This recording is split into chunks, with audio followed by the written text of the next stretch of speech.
We're seeing an increase in heroin, which is a substitute for OxyContin.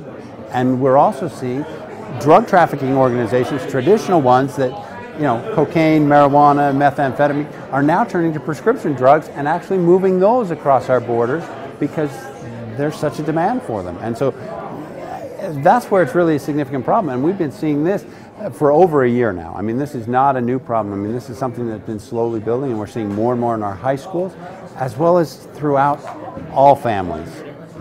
A lot of times after legislative session we hear about so many bills, but can you talk about how the public will feel a direct impact from some of these bills today? Well, in some cases they will see a direct impact in the fact that they have the availability to dispose of narcotics, the education that goes along with that.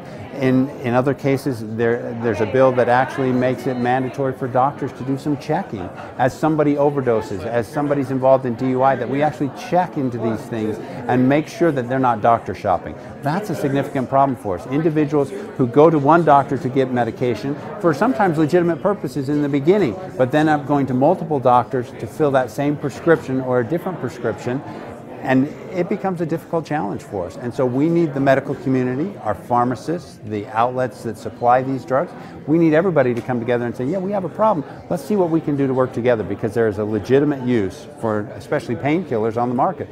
And as law enforcement, I don't want to impact someone's legitimate ability to have access to that medication to help them. So it's a significant problem that we need to work on. If it were law enforcement telling a medical provider or a doctor, hey, we want you to prescribe differently, that's not a relationship that's a really easy one to develop. And so the fact that we bring everyone to the table, we talk about this is what our issue is, this is our problem, what can you provide to help us solve that problem? And so it is a holistic approach, again, education, enforcement, and really targeting, okay, what is the root cause of this and how are we going to address it going into the future? That's what makes the project so significant. Okay. Representing.